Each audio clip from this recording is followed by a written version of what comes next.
ఉదయగిరి నియోజకవర్గంలో వందల ఎకరాల్లో అగ్రిగోల్డ్ భూముల్లో విలువైన ఎర్రచందనం యూక్లిప్టస్ చెట్లను ప్రజాప్రతినిధుల సహకారంతో కొంతమంది చట్టవిరుద్ధంగా నరికి కోట్ల రూపాయలు గడిస్తున్నారన్న విషయం తెలిసి ఆ ప్రాంతానికి వెళ్లిన వారిపై దాడులు చేస్తున్నారని, వారిపై జిల్లా అధికారులకు, పోలీసు అధికారులకు వ్రాతపూర్వకంగా ఫిర్యాదులు చేసినా పట్టించుకున్న దాఖలాలు లేవని సోమవారం నెల్లూరులో గాంధీ బొమ్మ నుంచి జిల్లా కలెక్టర్ కార్యాలయం వరకు రాష్ట్ర AgriGold customers and welfare agency association ఆధ్వర్యంలో పెద్ద సంఖ్యలో బాధితులు ర్యాలీతో రావడం జరిగింది. బాధితులు AgriGold customers and welfare agency association ఆధ్వర్యంలో జిల్లా కలెక్టర్ కు వినతి పత్రం సమర్పించారు.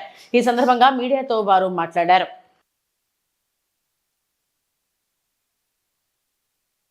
అగ్రిగోల్డ్ అసోసియేషన్ నాయకులపై దాడి చేసిన గూండాలను వెంటనే అరెస్టు చేయాలి. అగ్రిగోల్డ్ అసోసియేషన్ నాయకులపై దాడి చేసిన గూండాలను వెంటనే రక్షణ కల్పించాలి. అగ్రిగోల్డ్ ఆస్తులకు రాష్ట్ర ప్రభుత్వం రక్షణ కల్పించాలి. అగ్రిగోల్డ్ ఆస్తులను కొల్లగొట్టిన అక్రమార్కులను వెంటనే అరెస్టు చేయాలి. అగ్రిగోల్డ్ ఆస్తులను కొల్లగొట్టిన అక్రమార్కులను వెంటనే అరెస్టు చేయాలి. ఐక్యత వర్తిల్లాలి. అగ్రిగోల్డ్ బాధితుల ఐక్యత రక్షించాలి. అగ్రిగోల్డ్ ఆస్తులను రాష్ట్ర ప్రభుత్వం అరెస్టు చేయాలి. పరిరక్షించాలి అగ్రిగోల్డ్ ఆస్తుల్ని, పరిరక్షించాలి అగ్రిగోల్డ్ ఆస్తుల్ని, ఆస్తులు కాపాడమని చెప్పి పోయిన అసోసియేషన్ వారిపై దాడి చేసినటువంటి శ్రీకాంత్ యాదవ్ అనుచరుల్ని, మనోళ్ళే నువ్వు ఒక ట్రిప్ నేను ఒక ట్రిప్ అని చేస్తుంటే ఆయన రాజు ఒకరొకరు ఆశ్చర్యండి మన వాళ్ళు నాతో వచ్చేస్తాను.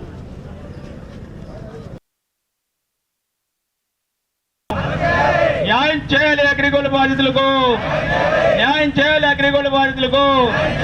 ఫాస్ట్ ట్రాక్ కోర్టుని ఏర్పాటు చేయాలి. అగ్రిగోల్డ్ బాధితుల సమస్య పరిష్కారానికి ఫాస్ట్ ట్రాక్ కోర్టుని ఏర్పాటు చేయాలి. స్పెషల్ కమిటీని అగ్రిగోల్డ్ బాధితుల సమస్యల పరిష్కారానికి పరిరక్షించాలి. అగ్రిగోల్డ్ ఆస్తులను కాపాడమని పోయిన అసోసియేషన్ వారిపై దాడి చేసినటువంటి శ్రీకాంత్ యాదవ్ యొక్క అనుచరుల్ని. సార్ నమస్తే అండి, నా పేరు తిరుపతిరావు. నేను ఈ AgriGold customers and agents welfare అసోసియేషన్కి రాష్ట్ర ప్రధాన కార్యదర్శిని. గత 10 సంవత్సరాల పైనుంచి అగ్రిగోల్డ్ సమస్య మీద మేము ఉద్యమం చేస్తా ఉన్నాం. ఆ క్రమంలో ఈ 2 ప్రభుత్వాల్లో కొంత న్యాయాన్ని అయితే మేము పొందగలిగాం. పూర్తి స్థాయి న్యాయం అయితే రాలేదు. కానీ ఈ రోజున్న పరిస్థితులు గమనిస్తే గతంలో మేము అగ్రిగోల్డ్ ఆస్తుల్ని అమ్మి బాధితులకు డబ్బులు చేయమనేటువంటి ఉద్యమం చేసాం. ఇప్పుడున్న పరిస్థితుల్లో అగ్రిగోల్డ్లో ఉన్నటువంటి సంపదని కాపాడుకోవడం కోసం ఉద్యమం చేయాల్సినటువంటి పరిస్థితి ఏర్పడింది ఈ రాష్ట్రంలో. అందులో ప్రత్యేకించి ప్రకాశం, నెల్లూరు జిల్లాలో 10,000 ఎకరాల భూములు అగ్రిగోల్డ్ భూములు ఉన్నాయి. వాటిల్లో కలప కావచ్చు, ఎర్రచందనం కావచ్చు, అదేవిధంగా పెద్ద పెద్ద పంట తోటలు కానీ అన్నీ ఉన్నాయి.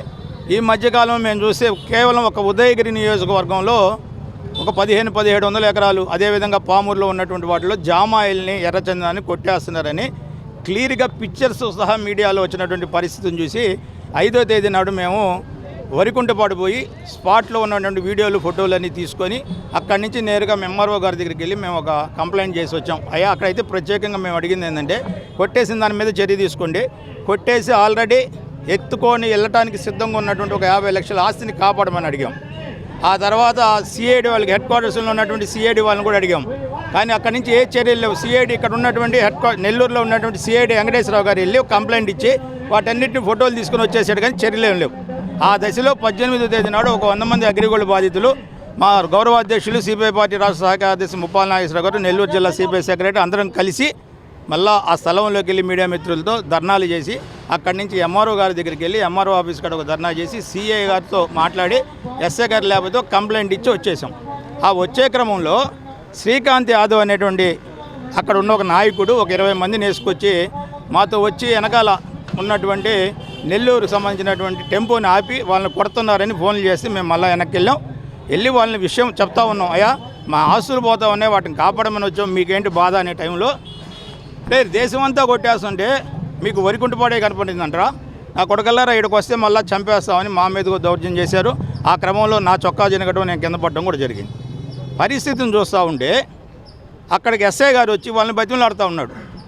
మమ్మల్ని కంప్లైంట్ ఇస్తామని కూడా కాదని పంపించేశాడు. ఏదో పేపర్లో చూస్తే అసలు దాడి జరిగిన సంగతి నాకే తెలియదు అంటున్నాడు. ఇందాక నేను మాట్లాడినట్టుగా అక్కడేమో 100 కోట్ల రూపాయల చెట్లన్నీ నరికేసి కనపడుతూ ఉన్నాయి.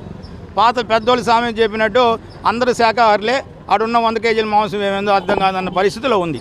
మేమైతే ప్రభుత్వాన్ని ఒకటే డిమాండ్ చేస్తూ ఉన్నాం. ఇప్పుడు వారం రోజులైంది, విషయం అందరికీ తెలుసు. ఎవరు చర్యలు మటుకు మొదలుపెట్టలా. దొంగలు ఇచ్చినటువంటి వాళ్ళ మీద కేసులు పెట్టలా, మా మీద దాడి చేసిన వాళ్ళ కేసులు పెట్టలా. అందరూ కూడా కామ్గా కూల్గా ఉన్నారు. ఆ సందర్భంలో ఈ రోజున కలెక్టర్ గారు, నెల్లూరు జిల్లా కలెక్టర్ గారికి అర్జీ ఇవ్వడానికి, అదేవిధంగా ఎస్పీ గారిని కలిసి కంప్లైంట్ చేయడానికి వచ్చాం. వీళ్ళు చర్య కూడా తీసుకోకపోతే ముఖ్యమంత్రిని, ఉప ముఖ్యమంత్రిని కలుస్తాం. అయితే ప్రభుత్వానికి నేను ఒకటే చెప్తున్నా, గత 10 సంవత్సరాల నుంచి అగ్రిగోల్డ్ బాధితుల కోసం ఇప్పటికి 3 సార్లు ఆమరణ నిరాదీక్షలు చేసినటువంటి ఈ అసోసియేషన్ ఈ సమస్య మీద కానీ ప్రభుత్వం చర్యలు తీసుకోకపోతే ఈ రాష్ట్రంలో మరొక పెద్ద ఉద్యమానికి శ్రీకారం చుడతాం. అవసరమైతే ఆమరణ నిరాదీక్ష అనేది చేస్తాం. మా ఆస్తులు కొట్టేసినటువంటి వాళ్ళ మీద చర్యలు తీసుకోవాలి, మా మీద దాడి చేసిన వాళ్ళని అరెస్ట్ చేయాలి. ఈ క్రమంలో ప్రభుత్వం కానీ ముందుకు రాకపోతే పెద్ద ఉద్యమానికి శ్రీకారం చుడతాం. ఖచ్చితంగా విజయవాడ హెడ్ క్వార్టర్స్లో మళ్ళీ ఆమరణ నిరాదీక్ష చేస్తాం. ఈ సమస్యను వదిలిపెట్టే ప్రశ్నే లేదని తెలియజేస్తాం. ఇవాళ 26 జిల్లాల్లో కలెక్టర్లకి రిప్రజెంటేషన్ ఇచ్చే కార్యక్రమాన్ని ఈ నెల 12, 13 అమరావతిలో జరిగిన 2 రోజుల వర్క్షాప్లో నిర్ణయం తీసుకున్నాం.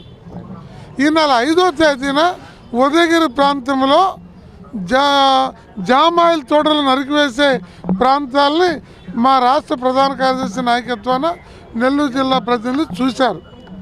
నరుక్కొని తీసుకెళ్ళగా ఆడ 30 లక్షల ఆస్తి జామాయిల్ కర్ర ఉంది. దీన్ని స్వాధీనం చేసుకొని నరికెళ్ళే వాళ్ళ మీద కేసులు పెట్టమని చెప్పి ఎస్ఐకి, ఎంఆర్ఓకి, సిఐకి ఆడ మా వాళ్ళు కలిసి చెప్పారు. కానీ ఆ కర్ర స్వాధీనం చేసుకోకపోగా ఎంఆర్ఓ గారు ఏమంటారంటే, నేను పోలేదు, మా విఆర్ఓ వెళ్ళాడు, ఆడ కర్ర లేదు, నరికే మనుషులు లేరు, ట్రాక్టర్లు లేవు, తరలించేటువంటి లారీలు లేవన్నాడు.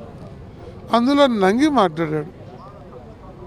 అంటే ఆయన వెళ్ళలేదు, ఆయనకు ఆసక్తి లేదు.